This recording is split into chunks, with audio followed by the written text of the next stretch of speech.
ठीक है अमर प्रताप जी, अब क्योंकि सीबीआई को हैंडओवर है और आज जो धरपकड़ हुई, अरेस्टिंग हुई, शुरुआत में सीबीआई ने सबसे पहले 2 अरेस्टिंग आज की है और आज का दिन इसीलिए इंपॉर्टेंट है। मैं प्राइमा फेसाई, क्योंकि आप फॉर्मर डायरेक्टर हैं सीबीआई के, प्राइमा फेसाई जितनी चीजें हमारे सामने हैं, ये सीमित एग्जाम सेंटर्स पर पेपर लीक है या फिर ये अक्रॉस कंट्री पेपर लीक है?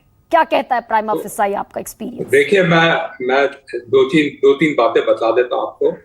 एक तो ये प्रोब इंटरस्टेट हो गया है, तो इसमें ओनली सीबीआई ही एक एजेंसी है जो इंटरस्टेट इन्वेस्टिगेशन कर सकती है। इसमें सीबीआई, मैं तो जानता नहीं हूं, बट मेरा अंदाज है कि ये एक स्पेशल इन्वेस्टिगेशन टीम बनेगी, एक आईजी उसको हेड करेंगे सीबीआई से और सब जगह टीम्स जाएंगी।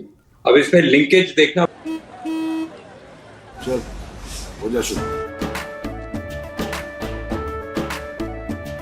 केसरिया से मन जोगी हुआ रे, दिल झूमे देखो पतवारा हुआ रे, दिल झूमे देखो पतवारा हुआ रे। हर पल मनाओ केसरी त्योहार। विमल बोलो जुबान केसरी।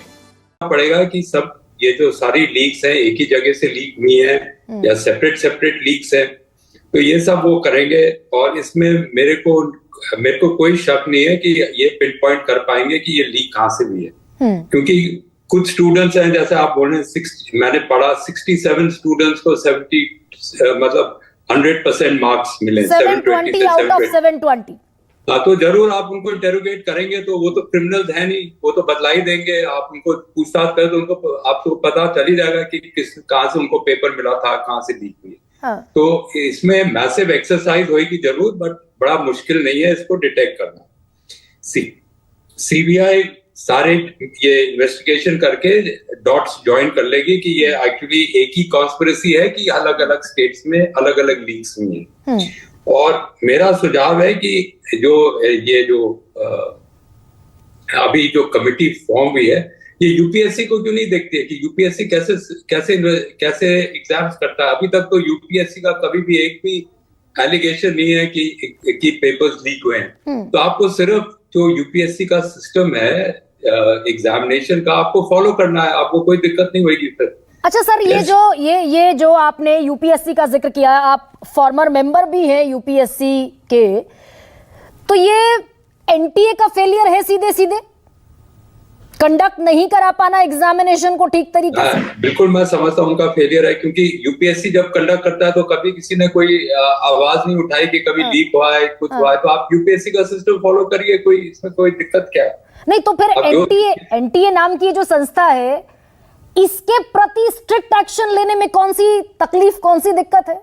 वो तो अब इन्वेस्टिगेशन की बात है ना। जब अभी तो 3 दिन तो हुए हैं सीबीआई को टेक ओवर करेंगे, अभी टाइम लगेगा। आप 6 महीने के बाद सीबीआई से पूछेगा तो वो आपको बतला देंगे कि कहाँ क्या गलती, कहाँ कमियां पाई गई।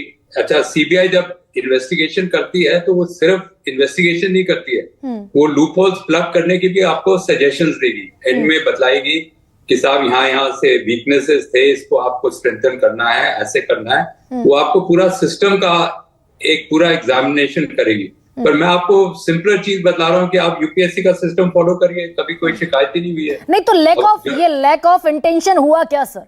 मैंने ये सवाल अपनी डिबेट में पूछा कि यूपीएससी का एग्जाम कभी लीक नहीं हुआ और अलावा इसके कोई ऐसा पेपर नहीं बचा जो लीक ना हुआ हो। पिछले 5 साल में 50 परीक्षाएं लीक। वही तो मैं बोल रहा हूँ कि सिस्टम आप फॉलो करिए उसका सिस्टम। हाँ। कोई प्रॉब्लम ही नहीं है इसमें। हाँ। क्या है तो ये जो एनटीए है, they should follow the UPSC system. Lack of political intention sir? नहीं, वो आ जाएगी, लोग समझ जाएंगे। सीबीआई भी रेकमेंड करेगी, सीबीआई बहुत सारी चीजें रेकमेंड करेगी जब ये इन्वेस्टिगेशन कंप्लीट होएगा। और जहां तक ये इन्वेस्टिगेशन का सवाल है, ये मेरे को नहीं मैं नहीं समझता हूँ कि इसमें कोई बहुत कॉम्प्लिकेटेड इन्वेस्टिगेशन है। ये तो पता चल जाएगा, पिन पॉइंट हो जाएगा कि ये लीक्स कहाँ से हुए, इंडिपेंडेंट लीक्स हैं कि कॉमन लीक है। आजकल तो एक पेपर लीक होएगा तो वो सब जगह स्प्रेड हो सकता है, तो इसलिए वो चेक करना पड़ेगा कि ये अलग एक ही लीक है कि मल्टीपल लीक्स है।